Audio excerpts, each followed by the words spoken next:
Good morning and welcome to the University of Worcester News. I'm Bert Adams. And I'm Carol O'Neill.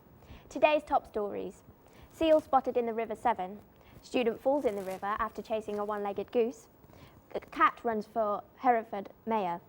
Teacher quits his job to become a rapper. Woman calls emergency services to report the theft of her snowman. And students at University of Worcester learn to make hamsters charge mobile phones. There was something fishy going on in the River Severn this morning in Worcester the past weekend with a slippery customer from the coast made an unexpected visit. A harbour seal, more accustomed to the coastline than a landlocked Worcestershire, was making itself at home at the river Powwich and Diglas. Caroline Atwood-Russo was among one of the party paddlers from the Pershore-based Witchhaven Kayak and Canoe Club who had a close encounter with the marine mammal, also known as the common seal, on a Saturday afternoon near the battle site at Poywick. We now go live to Eric Shaw. Thanks, studio. Hi there, folks. It's Eric Shaw here. Today I'm reporting from Worcester. We're in Worcestershire, right next to the River Severn. Now, we have basically had reported sights of a seal. We've contacted the local authorities. RSPCA are aware of this. As you can see, the River Severn is quite well flooded, but the seal should be around these type of parts. But no sightings of him yet, I'm afraid. Back to you, Bert, in the studio. Well, he's certainly got my seal of approval. And mine too, Bert. I tell you what, the McDonald's up the road could make a fortune off that seal. Do you know, the amount of blubber that a seal produces could make 2,000 Big Mac burgers. Wow. So, yeah. Worcester police have rescued and arrested a drunken student who plunged into the River Severn after chasing a one-legged goose following a night out on Monday evening. The 21-year-old art student had been returning from a night out in Worcester town on her own when she spotted the goose. She had told local police that she wanted to catch the bird and take it back to her student home and cook it. She had this to say: "I just saw the goose hobbling along and I approached it. When I got closer to it, it started to run off.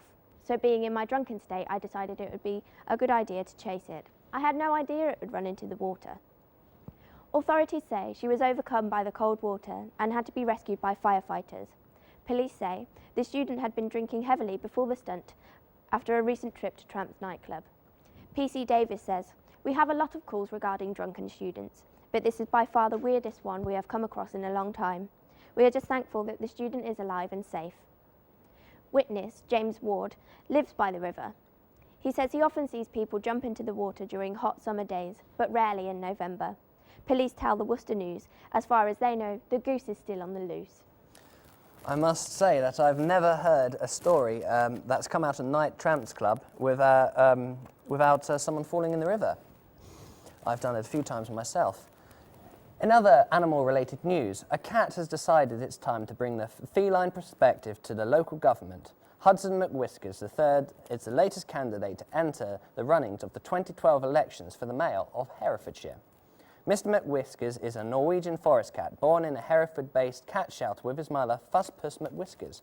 From these humble beginnings, he has always had a sharp mind for politics, being the student body president for 5 years running, and from his early school life and graduating with honours with a degree in politics and finance. Mr. McWhiskers believes his politics on lowering cat food prices is a good idea and will be done by 2013. And it's something that his followers of his party will approve of. The West Island Feline Foundation, or WIF, is now part of why he is such a strong candidate this year. He plans to put a saucer of milk in every home by the end of 2012, and was also well received alongside of his plans for up to 200 new scratching posts all over the county, creating nearly 12 jobs for his human subjects. He also has hopes to have free veterinary care assistant placed across Herefordshire and Worcester by 2015.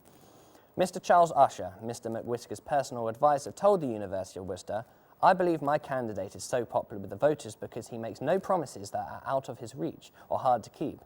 He is able to back up all he says and make the public realise that these are not immediate changes and they will take time."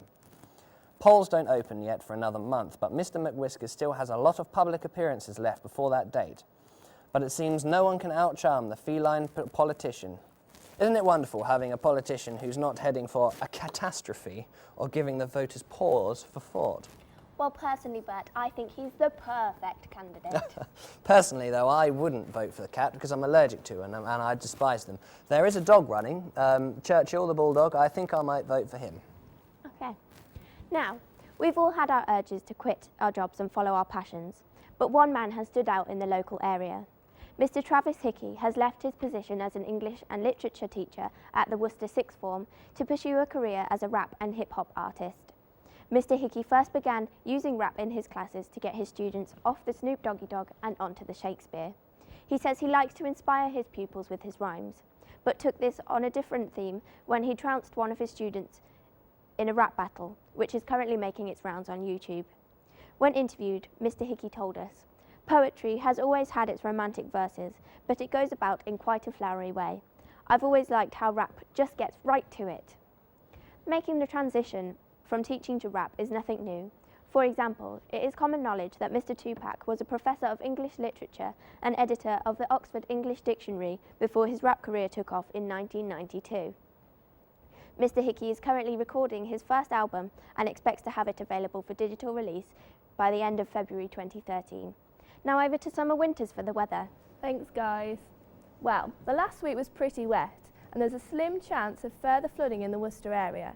Be aware of disrupted travel services due to several road closures. Over the next few days, there'll be a slight increase in temperature, with highs of 8 degrees and lows of -2. From Wednesday, the rain will subside, but watch out for the heavy breezes, which may result in hail. Make sure to wrap up and watch out for those waters. Now back to Carol and Bert. Thank you, Summer. And one of the reasons I was so late this morning was because I actually had to row to work.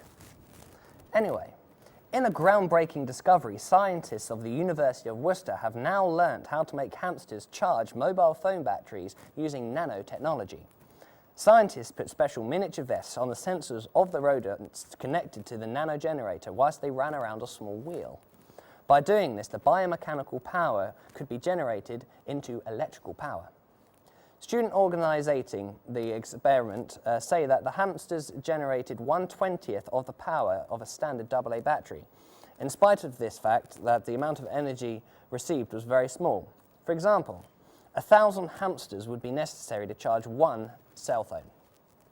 Student scientists hope that the rodent power will contribute to the studies of the human power and the use of large animals for power. Lead researcher Lily Weiner said that it was the first ever demonstration of energy received with the help of animals and a nano device. The scientists said that the nanotechnologies would soon allow us to implant special chips into clothes to capture the energy of humans through their daily movements. The local pet store owner and all-round nice guy, Wardy James, was kindly donated his hamsters for the experiment.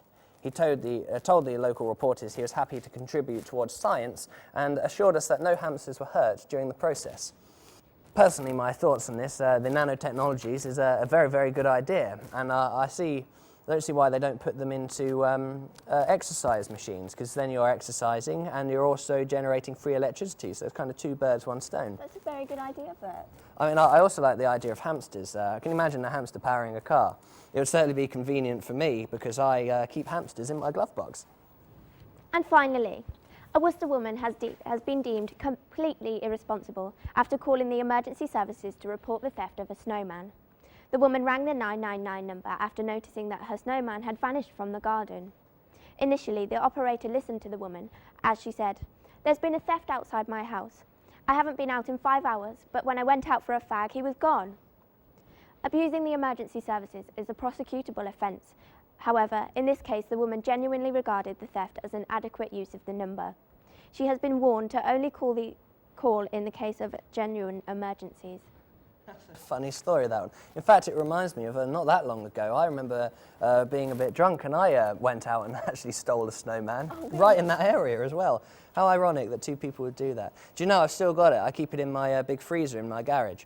It's really handy because my children are terrified of it, and if they don't eat their greens, I lock them in there with the broccoli until they eat it. One of them actually cracked a tooth on the broccoli because they left it so long and it froze. Oh dear. Yeah, it's good times. Well, that's all from us now. So it's goodbye from Bert. It's good night from Carol and Summer. So have a good day, Worcester. And stay classy, Herefordshire. What's a load of